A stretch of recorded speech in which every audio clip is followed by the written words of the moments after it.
Good morning students. तो आज हम पढ़ेंगे complexes with coordination number 6। Coordination number जैसा आपको दिख रहा है 6 है, तो इसकी ज्योमेट्री क्या होगी? ऑक्टाहेड्रल। यानी कि यहाँ पर ट्रांजिशन मेटल 6 लिगेंड के साथ कोऑर्डिनेट बॉन्ड फॉर्म करेगा।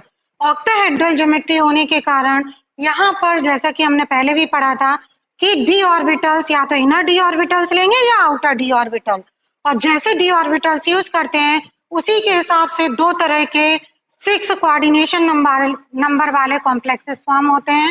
फर्स्ट है inner orbital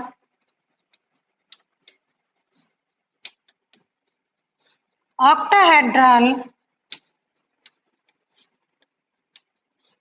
complex,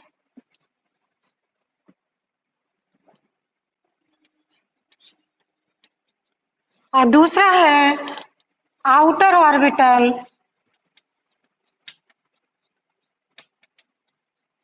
octahedral complex.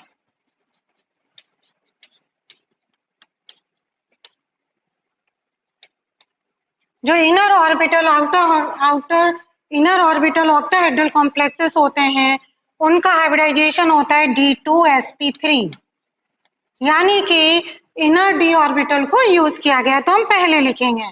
और जो आउटर ऑर्बिटल ऑक्टाहेड्रल कॉम्प्लेक्स होता है उसका हाइब्रिडाइजेशन होता है sp3d2, यानी कि आउटर डी ऑर्बिटल को हाइब्रिडाइजेशन में यूज किया गया है। इनर डी ऑर्बिटल का मतलब आपको पहले भी हमने बता दिया था कि n-1 डी ऑर्बिटल आप यूज करेंगे, और n s n p ये आपके जो इलेक्ट्रॉनिक कॉन्फ़िगरेशन होगा वो इनर का ये होगा, और आउटर का होगा nd ns np। ठीक है, तो हम nd को आगे ना लिखकर आउटर होता है इसलिए बाद में लिखते हैं nd, क्योंकि डी ऑर्बिटल की एनर्जी s और p से ज्यादा होती है, तो एनर्जी के सीक्वेंस में हम डी ऑर्बिटल्स को लिखते हैं।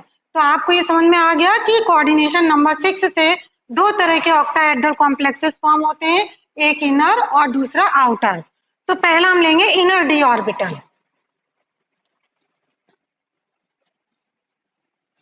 जैसा कि हमने आपको बताया था हाइब्रिडाइजेशन क्या होगा? D2sp3। इसका हम एग्जाम्पल पहले ये समझ लीजिए कि जो इनर ऑर्बिटल ऑक्टाहेड्रल कॉम्प्लेक्सेस होते हैं इसमें लीगेंड का नेचर क्या होता है?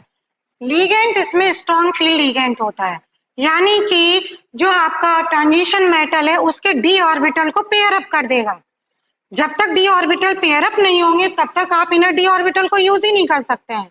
तो इसलिए स्ट्रॉन्ग फील्ड लिगेंड होगा जो कॉम्प्लेक्स फॉर्म होगा, और ये लो स्पिन कॉम्प्लेक्सेस होंगे, क्योंकि डी ऑर्बिटल जब पेयर अप हो जाते हैं तो स्पिन इसकी क्या हो जाती है? पेयर्ड हो जाएंगे, यानी कि जो लो स्पिन कॉम्प्लेक्सेस होंगे वो आपके inner d orbital octahedral complexes form करते हैं।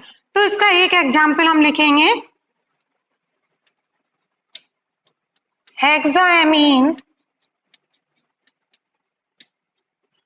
Cobalt third ion. Hexaammine cobalt third ion CONH3 का होल 6 3+। जैसा कि आपको इस कॉम्प्लेक्स में दिख रहा है कोबाल्ट की ऑक्सीडेशन स्टेट क्या है? +3, यानी कि जो कोबाल्ट का सबसे पहले हम क्या लिख लेंगे? इलेक्ट्रॉनिक कॉन्फ़िगरेशन CO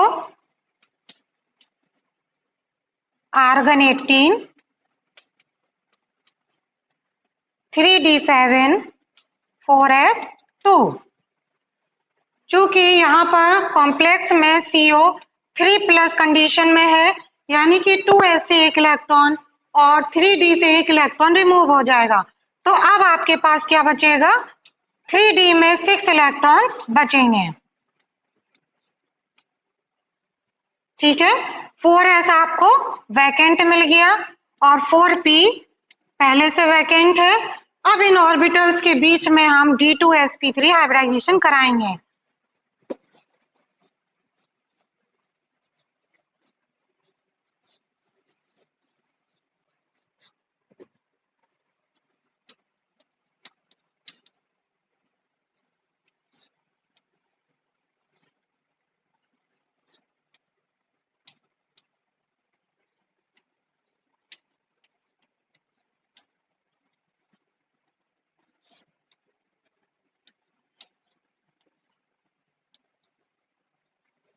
3D हुंस के अकॉर्डिंग इसको फिल कर देंगे। अब आपको यहाँ पर 4 हाफ फिल्ड ऑर्बिटल्स दिखाई दे रहे हैं। क्योंकि आपको d ऑर्बिटल हाइब्रिडाइजेशन आपका क्या है, D2sp3 है, तो 2 d ऑर्बिटल्स आपको क्या चाहिए, वैकेंट चाहिए। क्योंकि हमने आपको बताया था कि कॉम्प्लेक्स आपका क्या है, CONH3 का होल 3+, यानी कि इसमें NH3 एक स्ट्रॉन्ग फील्ड लिगेंड है, जो हम क्रिस्टल फील्ड थ्योरी में पढ़ेंगे आगे। तो यहाँ पर NH3 स्ट्रॉन्ग फील्ड लिगेंड होने के कारण जब कॉम्प्लेक्स फॉर्म करता है कोबाल्ट के साथ, तो एक एनर्जी रिलीज होती है, और जब एनर्जी रिलीज होती है तो ये d ऑर्बिटल्स को पेयर अप कर देती है, और जब CO3+ इन दिस कॉम्प्लेक्स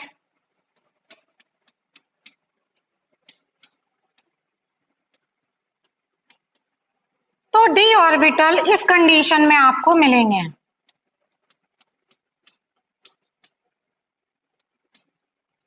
अब आपके पास 2 वैकेंट d ऑर्बिटल्स हैं, एक 4s है, 3 4p हैं। ये आपस में एनर्जी का रिडिस्ट्रीब्यूशन करके 6 D2sp3 हाइब्रिड ऑर्बिटल्स फॉर्म करेंगे।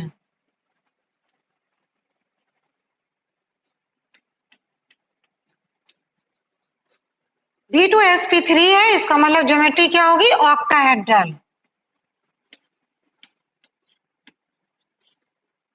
यहाँ पर NH3 का एक NH3 मॉलिक्यूल एक इलेक्ट्रॉन पेयर को डोनेट करेगा एक ऑर्बिटल को। 6 D2sp3 हाइब्रिड ऑर्बिटल से, तो एक हाइब्रिड ऑर्बिटल एक लोन पेयर के ऑर्बिटल के साथ कोऑर्डिनेट बॉन्ड फॉर्म करेगा ओवरलैपिंग करके, तो 6 कोऑर्डिनेट बॉन्ड फॉर्म करेंगे।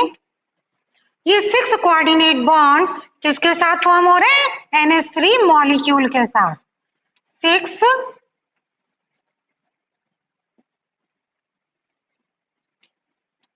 6 bonds with 6 NH3 molecule। तो ज्योमेट्री आपकी क्या हो जाएगी, ऑक्टाहेड्रल। इसके स्ट्रक्चर को बना लीजिए। सेंट्रल एटम आपका CO है। ऑक्टाहेड्रल ज्योमेट्री में 4 कोऑर्डिनेट बॉन्ड्स कहां पर होंगे, स्क्वायर के कॉर्नर्स की तरफ होंगे,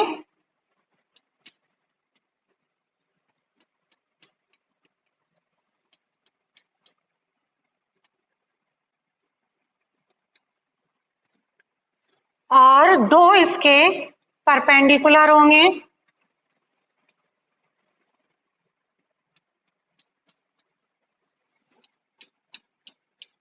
तो ये ज्योमेट्री आपकी हो गई ऑक्टाहेड्रल।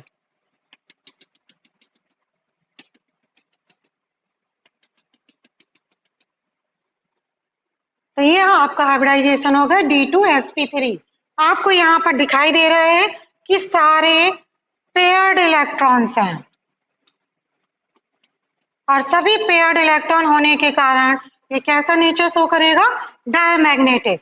और डायमैग्नेटिक है, कोई भी अनपेयर्ड इलेक्ट्रॉन प्रेजेंट नहीं है, इसलिए इसकी स्पिन क्या होगी, लो स्पिन कॉम्प्लेक्सेस होंगे। अब हम दूसरा लेंगे outer orbital octahedral complexes.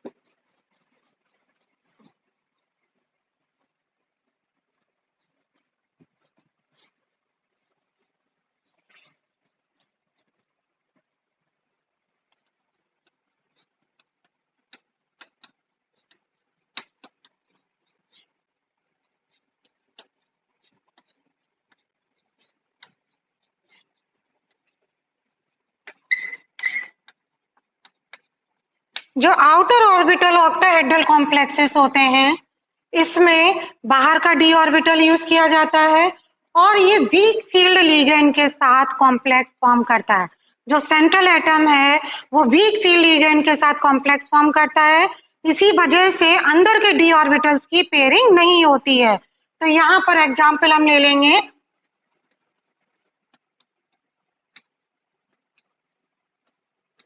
हेक्साफ्लोरोकोबाल्टेट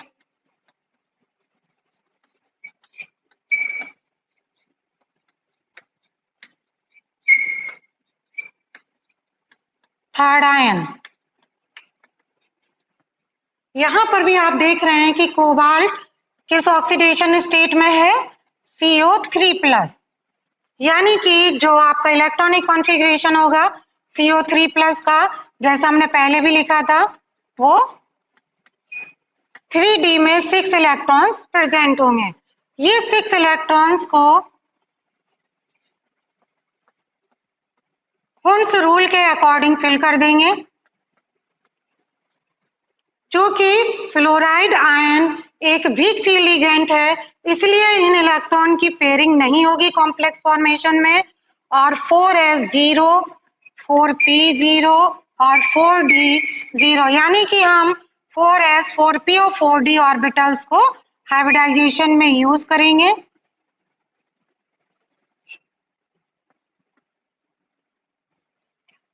four S, 3, 4p और 2, 4d ऑर्बिटल्स, यानी कि 6 ऑर्बिटल्स आपस में एनर्जी का रीडिस्ट्रीब्यूशन करके 6 हाइब्रिड ऑर्बिटल्स फॉर्म करते हैं। इनका हाइब्रिडाइजेशन क्या होता है, sp3d2 hybrid orbitals. In hybrid orbitals में क्लोराइड आयन का lone pair coordinate bond form करेगा।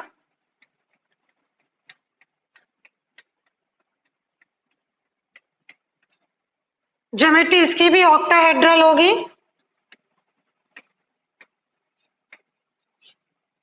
यहां पर हम लिख देंगे 6 कोऑर्डिनेट बॉन्ड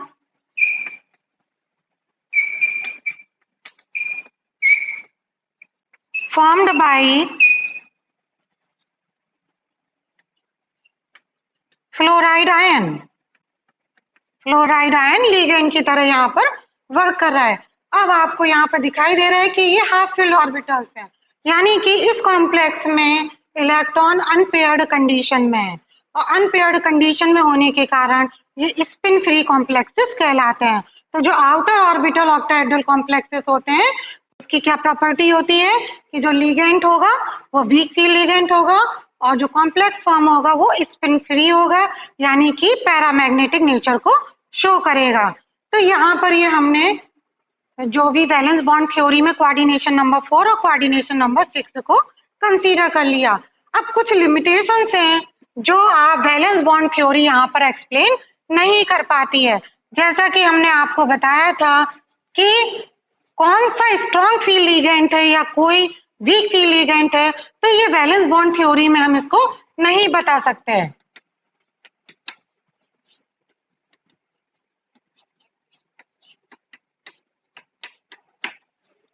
कोबाल्ट आपने देखा दोनों कॉम्प्लेक्सेस में कोबाल्ट CO3+ कंडीशन में था, यानी कि ऑक्सीडेशन स्टेट सेम है दोनों में, बट एक बार ये लो स्पिन कॉम्प्लेक्स फॉर्म कर रहा है, एक बार हाई स्पिन कॉम्प्लेक्स फॉर्म कर रहा है। क्योंकि ये जो स्ट्रॉन्ग फ्री लिगेंड है या वीक फ्री लिगेंड है, तो ये तो सिर्फ हम क्रिस्टल फील्ड थ्योरी के थ्रू ही पता कर सकते हैं कि कौन सा लिगेंड किस नेचर का होता है, जो वैलेंस बॉन्ड थ्योरी में हम एक्सप्लेन नहीं कर